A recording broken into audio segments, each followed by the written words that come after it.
cloning versus difficulty in finding dogs. Have you guys messed with any cloning projects? No, but I smile and laugh. I was up at LAPD taking a decoy course, and I think it was, I don't even know, I think it was FBI or something like that. They were taking the decoy course, and they had a dog there that was cloned. Yeah. I just thought Is it worth a shit? Yeah, it was the best dog in the class. Really? Yeah, he was the best dog in the class. And it was just like, oh yeah, and they called him Ghost, I think it was. Yeah, that's funny. So, well, I mean, I don't know about you. I can say for me, like when I think back to when I the very first introduction to importing dogs in the mid 2000s. You know, back then the Holland buy trips or Netherlands buy trips, they don't like you calling it Holland, but like you could find 20 just fucking bangers in a few days for a few $1,000s, fly them all back. All of them were fucking, PH1s or close to it, and pretty fucking turnkey, just amazing fucking dogs. Yes. And now, like, it's about the exact opposite of that. It's like they're either 9 months old and you're going to need to put 2 years into them, or they're 4 with 3 broken teeth and won't go in a fucking crate and 3 or 4 other quirks that are a big enough pain in the ass to make me not want to fucking select them. Do you run into that same thing? 100%. Yeah. 100%, to where it was like just having to shuffle vendors and check this vendor, check that, same thing. Yeah. To where just the dogs are getting younger. And like I said, we had an 8-week academy. This past one was 12 weeks. These dogs need a lot of training. They've never been told to sit. They've only had a sleeve, and that was it. Yeah. Hopefully the environmentals are good. We tested that. But at the end of the day, they just need so much training. And it's not you're looking down the list, PH1, 2.5, 3 was the average. Yeah. It's like, man, that's a lot of dog at that Shepherd. Now it's like, it is typically softer, younger dogs. Yeah. Maybe just put on a sleeve and turned around and sold for sure. I couldn't agree with that more. I mean, to me, the prospect of cloning is, I mean, I hate the fact that that's the case, but even just the Netherlands as an example, back when I first got into dogs, the number of KNPV sport clubs, it was like, I think close to 1,000, maybe it was 500. I don't know. There was 4 or 5 times as many clubs then as there are now, and it's way harder to find, dogs that are suitable. And to me, like, cloning is maybe our industry's last ditch, effort at being able to sustain itself. Because I think when you look at, post 9/11, and I've bitched about this, ad nauseum for, a number of years, but, September 12th till present day, you've got a pond, with only so many dogs in it. You've got a culture that average age of the guy that does that for a living has gotten older and older and older over the last 20 plus years.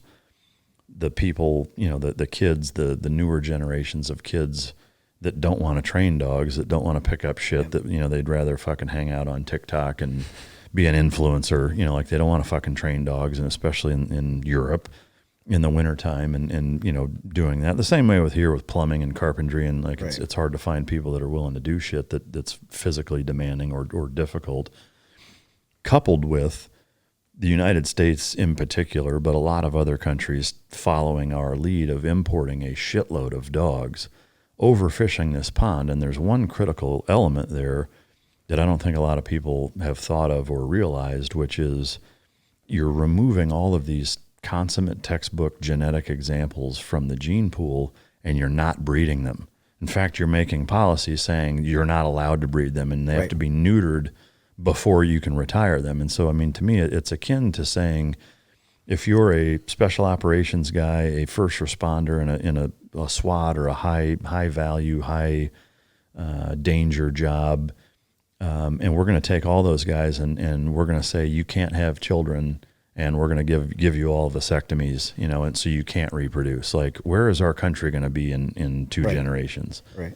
About where we're at now, from the looks of it, honestly. But but I mean, that's essentially what we've done as an industry, is overfished, undersupplied, and then cut out the ability to procreate, with so many of these phenomenal dogs being bought and never being allowed to be bred. And it's like, you're seeing that now, the consequences of all of those factors kind of swirling around over the last couple of decades, and it's fucking alarming, you know. I mean, because it's so fucking difficult to find dogs that are that have all the tools for the job. But so I guess to that point, your experience with the cloning was a good one. Yeah. Is that something that you would explore as a department and as a business owner, or? Probably more so as a business owner. I think as a department, it's okay, who's going to train it? Who's going to watch it? Who's going to vet them all the way up until 18 months? Versus like, hey, you had, full-time training staff. We're going to, clone or breed even 10, 15 dogs, puppies. 3 of them that don't work out. The ones that don't work out, we're going to put them, here or there, whatever it might be. That's another thing. And another aspect to look at is when you do clone them, okay, you have a puppy who's going to watch this dog for 2 years and train this dog, giving him the proper foundation. Yeah. Are they going to be in K9 long enough? You come all that staffing stuff, So I don't foresee us as a department doing any of that. Yeah. But yeah, I mean, as an industry, something has to be figured out, Yeah. because if it continues to go the way it's going, I don't think there's going to be enough supply for canine departments to exist, because to me at least, more and more I see, because I know a lot of guys all over the country and have a pretty decent finger on the pulse of, videos being sent and seeing a lot of kind of real world applications. And like, again, if I look at how many dogs are not engaging or failing or, Yeah. Being scared off of a bite or Yep. just not even fucking, like they're running around like, hey, where are we going? Yep. I'm just like, holy shit, how many are Yeah. there, how can there be this many dogs out there that are that fucking, Yeah. like lied on your resume, kind of fucking memes. Yeah.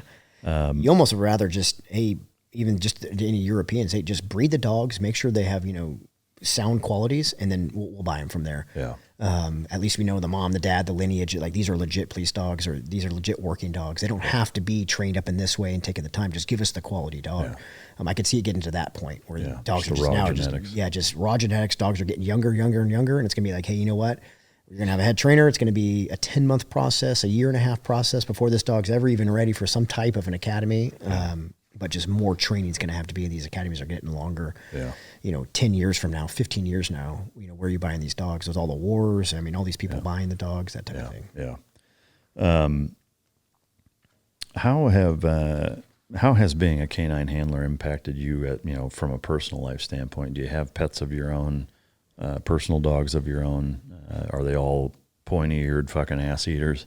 No, I would love to tell you yes. I have, my kids have, I'm going to clarify that. My kids have a 15-pound bougie Havanese.